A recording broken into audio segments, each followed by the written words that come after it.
Hi, my name's Chris. I'm from the number one support workers advice line, and I wanted to talk to you about why I created this channel. Why people get into the industry, into the care industry, into the helping industry, into working with others. Most people fall into the industry. I did. I was lucky enough to have a family member that got me into it. I followed her example. She was able to get me a paid position. There is talk of people getting into the industry as they care about others. I'd like to say yes, there are, but opposed to that, there are people who just fell into the industry, like I did, and then they grow within it.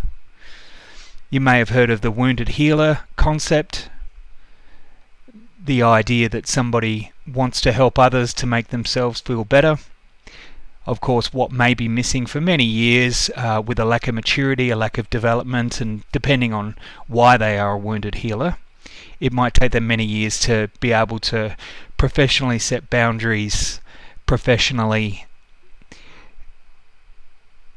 be a good helper, but where they know they're stopping, and then the next person begins. Boundaries is everything when it comes to the caring, helping industry. Nurses are taught this in their registered nurse training or AIN. They're taught that the patient, they come from a medical model. They're taught to address the health and well-being on a more organic level, blood tests, then we medicate, we put in a catheter, we provide nutrients to the body, but beyond that, once you're ready to be exited out of the system, you will be exited out of the system, and then they come out in the community where people like us work. The other reason I created this channel is so that I want to begin collecting mentors. I'm acutely aware that I haven't had a competent male mentor in my life. I have glanced into many different organizations, yet the mentors that I've found there haven't had the time nor the expertise to help me grow from where I am.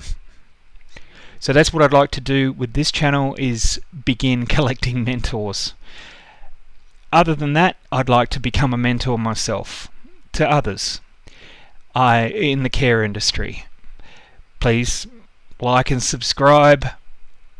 Give me a comment below. Let me know what you think about the lack of competent male available mentors for carers such as myself who happen to be male. I want to lift the standard of support workers in all areas. I want there to be a mechanism for reflection, for practice, how we work with our practice, how we're able to talk about what might be affecting us as competent, caring professionals, and how we may open dialogues to safely seek guidance and supervision. So I've worked in disability with vulnerable people, and I'd like to give context to others who maybe are just starting their journey or in the middle of their journey, or have been in it for a long time without competent mentors, supervisors. They're jaded, burnt out, because of the work is very is inclined that way. We can really get quite swept up in the day-to-day and forget about ourselves. For a mentor to step in, or a guide or a manager to step in and say, hey, you need some time to yourself, you need to process this, and then to competently process what's happening for us as we're delivering services. We've got to get up tomorrow and do the same thing. I'm really keen to nurture a community, dialogue of people to talk with, check in, and lift the standard of supervisory skills in the care industry right across the board. So we talk about aged care as well. In here in Middle Australia, it's a growth industry. Things are we're an aging population. We're lacking people who want to get into the industry. It could be easier if we had a better approach and a better view of people who are in the care industry. It's not really seen as a career that many people want to get into, because it's can be portrayed as being a harsh environment. There's a lot of responsibility on us as carers. A lot of people have paved the way for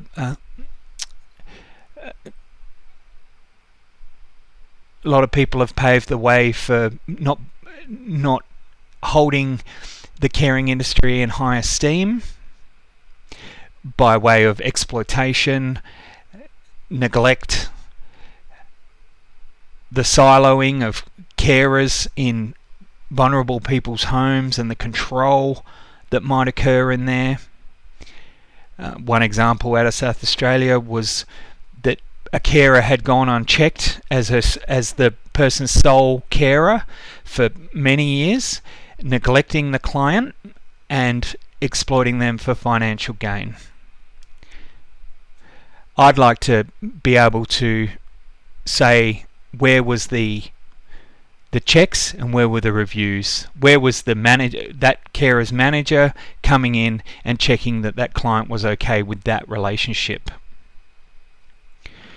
When we're talking about welfare and the provision of welfare services to people, homelessness, people on the streets, people with mental health issues, people on the streets are sometimes offered public housing, but don't take up the offer because they don't want to be controlled by anyone.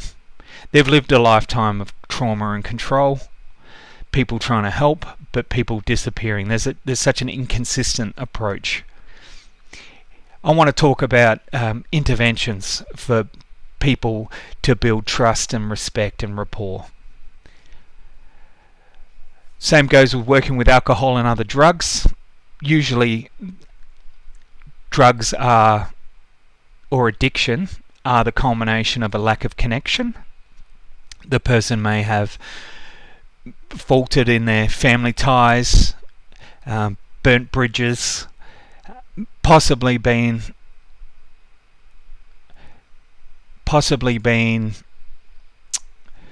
victims of abuse, neglect, bottom of the food chain, told they're stupid. There's many different factors to why someone would find themselves on the street with a drug and alcohol problem. I want to promote strong advocacy skills, how to advocate with strength and regard for people in all vulnerable situations. I'd like to hear case studies, de-identified case studies. So no names, no locations. The opportunity to unpack what may be going on for somebody who is in a vulnerable position, or their family members, carers that struggle looking after people with AOD afflictions, alcohol and other drug afflictions, or find themselves, lost connection.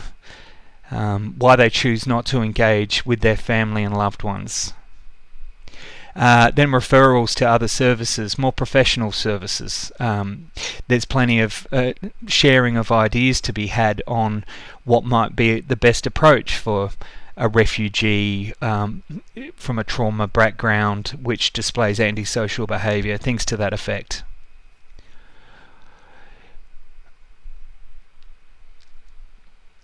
Our work the dialogue around our work makes us think that we need to be ordinary. It needs us to speak in simple terms because we're connecting with people in disability. It's certainly of people with a lower intellect, of a lower intellectual capacity. It makes us think that we need to dumb down the way we communicate. Money comes and goes for programs and various grants, and people will, service providers will take hold of that money and roll it out in nice little pamphlets or across a case management sort of framework. But when it comes down to it, these services aren't reaching who they need to be. And then we're sent out as paid support workers with minimal guidance to adhere to, whilst we're building rapport and working in people's homes, working with the vulnerable.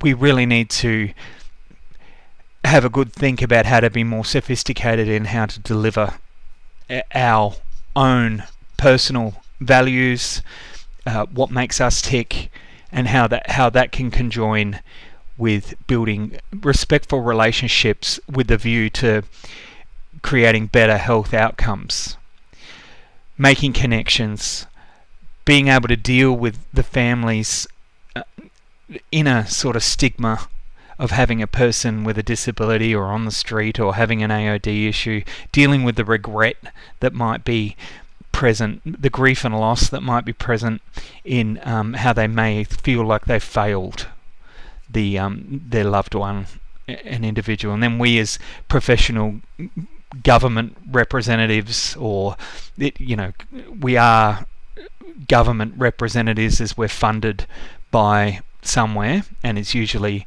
in Middle Australia. It's the government giving money to service providers to deliver services. How do we maintain a respectful and health-giving view, not only to individuals but to that part of society that needs so much lifting? And how do we articulate compassion in our delivery services and our feedback, instead of getting swept up and prescriptive at our level of what people, the challenging behaviours they may present? How do we take a step back and help the person actually reflect on their actions being contributive to their situation? So I'd like to upskill workers and improve quality of service delivery. That's the main aim here. I'd like to create discussions, open discussions, no judgment. I'm a very non-judgmental, open, transparent person. I'd love to be able to have some audience members to chime in, contact me, and we can open up discussion and get the ball rolling with that. Ultimately, I'd like to be able to help care workers at the front line and their managers and their organisations from burnout. I think we do that with a positive dialogue, what our mission is, maybe touching on how to incorporate spiritual aspects, but spirituality, agnosticism, atheism, how we even correct the science and broaden the theory that's behind the caring industry. Working in the human services field is draining because of the clientele and most work cultures. It's ran by people who have no idea what they're doing in some instances. Some people have escalated and just been there at the right time. And then that permeates from a drop-down situation in the guise of negativity, lack of energy, lack of vibrancy, and these are all things that I've witnessed. And I'd like to hear your views on those as well. It's about creating opportunities for clients to get from here to here, just a little bit higher. So we step into someone's life, we're making their day better, we're showing them respect, we're tidying what needs to be tidied, and we're bringing them from here to here. And then we're reflecting that back in a respectful way that says, this is how you get there, little steps, little crossing of the rocks in the creek. Being able to be on one rock and then go, I've got to get to that other rock. I've got to watch how sturdy it is, but I'm just going to take that one step. All the while, the water is trickling down past our feet, but our feet need to remain dry. I'd like this to be an opportunity for carers and welfare workers and AINs or whomever is whoever sees similarities here, but behind what I'm talking about, the past information I've already put here, I'd like it to be an opportunity to vent in a de-identified, professional, non-judgmental way. I don't see that there's anybody doing this out here. This is the opportunity. Get in touch with me, and there's people out there with many similar stories. I want to make the profession more respected. That's ultimately what I want to do. I want to make it so I want to create a voice for the carers, I want clients, how to bridge that, and then the industry really needs more respect. What we're doing now is we're treading water. Everybody's worried about economics, but since the dawn of time, everybody's been worried about the economy and the state of the world and what's coming next. This is a channel for people to get in touch and respectfully put forward their troubles, and I want them to be able to walk away from contact with this channel and others who contribute with a better outcome, a better outlook, a better attitude. What we're lacking here is the attitude toward the work. We're not lacking the attitude, we're lacking a positive attitude. Alright, so thanks very much for listening to me here. I'm going to create a few more videos and hopefully get the senses rolling. Thanks very much. Nice to see you. Thanks.